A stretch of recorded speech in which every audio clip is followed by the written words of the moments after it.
ati kanatti obboleessi keenya addisuun hidhamee haala kanaan utuu obboleessi illee cinqamaa jiru obboleessi tokkichi isaa kan isa wal aannachuudhaaf silaati isa cinaa dhaabbatee isa wal aannachuudhaaf qabu hidhamee mana hidhaa keessa jiraachuun xiqqoo dararaa irratti rakkoo jedhan cittoo irratti fantosa jedhan sani. Kanaaf qaama dhimmi ilaallatutti dhiyaatanii kallattii kamiinuu mirgi wabiisuu eegamee fi inni illee bee obboleessa isaa akka wal aannatu irratti hojjetame gaariidha jedheetiin hin yaada. Kanaaf inshaallah namni kamiyyuu haala sii danda'ameen obboleessa keenya cinaa haa dhaabbannu. Inni jalqabaa fi awwaalaa garuu rabbiin kadhachuufiidha. Kanaaf itti haa jajjabaannu siniin jedha.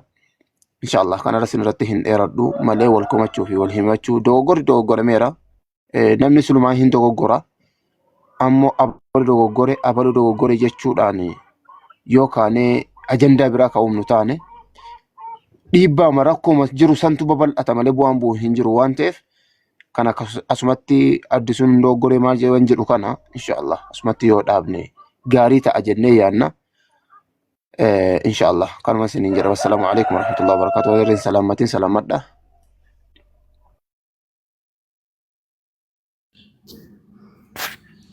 السلام عليكم ورحمة الله وبركاته. وعليكم السلام ورحمة الله وبركاته. نقابل تاني هيدا ركم. أكم جرتين؟ الحمد لله. نقمان.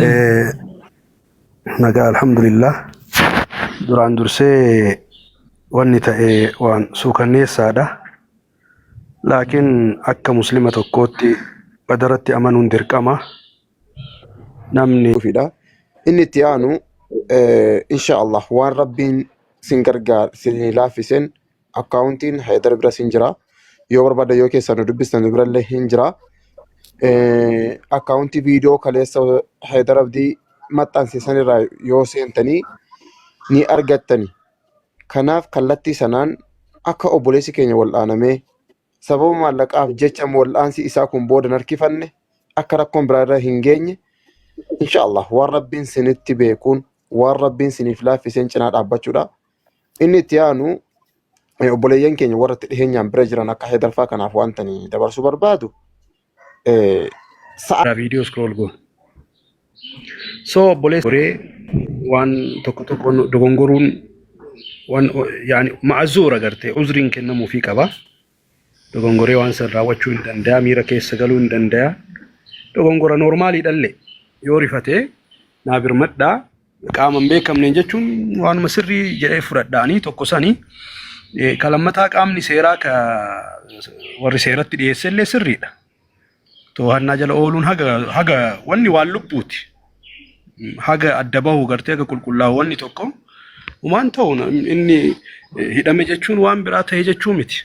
Garuu yeroo ulfaataa kanatti osoo obboleessa isaa bira jiraate namni isarra itti aanu hin jiru waan ta'eef soo qaamaan itti dhiyaatee yaalchifatee rifaatuu irratti wanni kun argamuun xiqqoo namatti ulfaataa.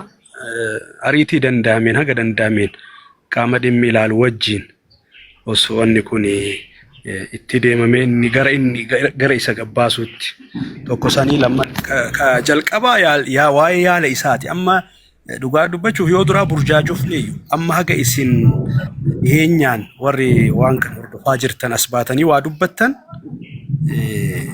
gara gartee tasgabbii yookiin immoo gara gargaarsa isaatti fuulleeffachuu eegalle malee wanni miidiyaa irra deemu kun nama burjaajessaa beektaa. Yoo qaama amanamaa madda amanamaa irraa waan tokko odeeffannoon argatin waan qabattuuf waan dhiiftu nama wallaalchisa. So amma gabaabumatti wanni barbaachisu isin qaamaan eegaachi jiraattanii waan jiru yeroo irraa yerootti hawaasa gurra buusaa gargaarsa barbaachisu immoo waan eegalame gargaarsa itti fufaa gara yaala isaatitti deemu sababa geessu jecha akka dirqama nurraa eegamu hundi keenya ka dhiyeenya jirtanis ka fagoo jirus obboleessa keenya kanaaf amma maaltu isa barbaachisa jalqaba irratti kanaaf wanni dursu lubbuu baraaruudha.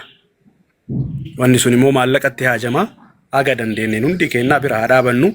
Yoo ziyaaraan anjee gartee ziyaaruun dhaqanii gaafachuulleen dandahame ajriillee garteetiniin haqiiqatti nama wannoo caala gartee obbolummaa islaamummaa keessatti gartee rabbiif jecha gadi baatee obboleessa akkanaa ziyaaruun bira dhaabachuun yaalchisuun gargaaruun kan ajriyaan isinitti himu dhagayaa ooltanii ulamaani dubbataa oolanii ka keessa jirullee jiini ramadaanaa soo rifaatuu kenna kanaan akka du'aayii goonuuf yoo gargaaru waan biraatiin dadhabne rabbiin jala harka qabannee afaan soomaatiin madaan isaa kun akka fayyu akka deebi'ee gartee jireenya isaatitti deebi'u akka rabbi isa dhaqqabu rabbiin haa kadhannuufi isinuma hordofnaa jechuu barbaadeeti heydaro dhiyeenya waan achi jirtaniif odeeffannoo qulqulluullee isinirraa waan argannuuf waan biraa namoota biraa inuun dhageenyu abbaan fedhe haa wacu.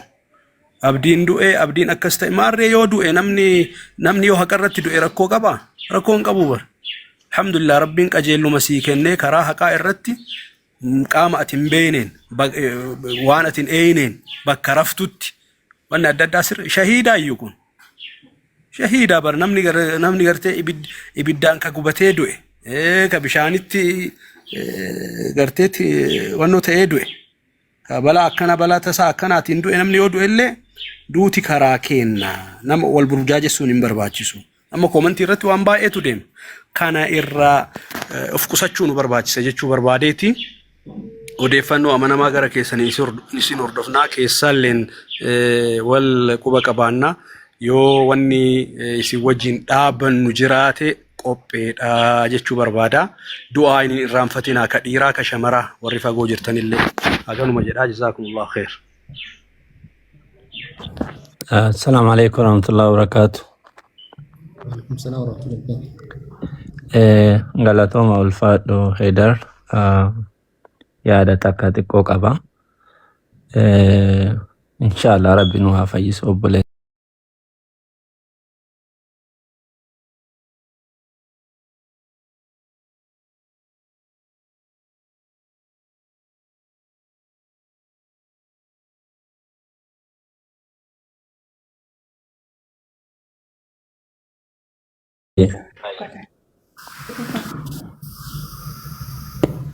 Dubadha khalas na yumtin. Ayye daqiiqa lama yunga inshallah nimbu alle. Waan bareeda jedhee yaada dhugatti galatooma namni ofii akkasii waliin dhaabbatuun gurmuu ta'uun barbaachisa. Ammallee wanni isin nu gootan tokko yoo jiraate dura bu'ummaadhaan akkuma socho'aa jirtan kanatti waan isa barbaachisuu fi guyyaadhaan mana bilaaliitti waan bareeda ta'ame jedhee yaada. Alhamdulillah haga ta'e wayii deemneerra. Garuu waan qulqullina qabu isin achi organize nu gootanii waan deemamuu qabu update deemamuu qabu akkuma guyyaa dubbataa turtan ganama dubbattanii jettan qalbii nama hedduu gadi akka tasgabbaa'u gootan dhugatti jechuudha. Kanaaf akkaawuntii kanallee amma akkuma namni martinuu achirratti darbaa akkana godhan sun irra garee yookaan guyyaa boruu waan wayii sagantaa wayii godhamee akkatti namni kun qarqaaramuu qabu. Qarqaarsi isaa hadha yookiin namni keenya yeroo hedduu emooshinii waan wayii sochoonee kaaneet yeroon booda ammoo wanni sun dhaabbata. Namni kun sun qarqaaramne karatti hafuu malaa jechuudha. Kanaaf waan san qopheessitanii iskeejala irra keettanii iskeejala saniin horiin guddaa akka nama kana gaafataa argaa jirrallee dubbataa jirtanii jechuudha. Horiin kun galuuf ammoo isin organize nu gootanii nus bakka jirru irraa isin wali hirmaannee socho'uu qabna. Kanaaf waan san nu godhaa isiniin jechuu barbaada inshallah. Ka obboleessa keenyaallee rabbiin isallee nu haa baasu. Amma namni gariin obboleessa keenyallee kilaam godhanii yookiin dogongora qabaa hin balleessee maal ta'ee ariifatee akkana jedhee sillee osoo taate akkasuma goota obboleessa kiyya. Maaliif jennaani yeroon waan akkasii dhagahu si yookiin obboleessa waliin dhalate dhiisi nullee osoo ta'eeti homa yeroo san dhageenye sanitti dubbanna waan ta'eef osoo akka dogongoraatti yookiin waan atti laaluu baattanii wama kayrii hoyititti osoo akkasitti fudhattanii jettanii namni hedduun amma komentii ilaalee hin argaa gariin ka wal arrabsatu gariin ka wal quba walitti qabu achi ilaallee argina. Kana irraa anaasillee osoo ta'e akkasumatti fudhanna waan ta'eef inni hin balleessee inni akkana godhee sanillee osoo dhiiftaniituma gara obboleessa keenya yaaluutti tajaajilutti ulaagaa waan nu barbaachisu dirqama keenya bahutti osoo deebinee siin jechuu barbaada. Yoo danda'ame daroo bilbila kan kee keessaan naa kaa inshaallah. Inshallah. Akkasii galatooma ulfaadha. Assalaamu alaikum warahmatullahi wabarakaatuh. Aktivistii gara shaadaa Ustaaz Biliyoon hin baatamu jirtan.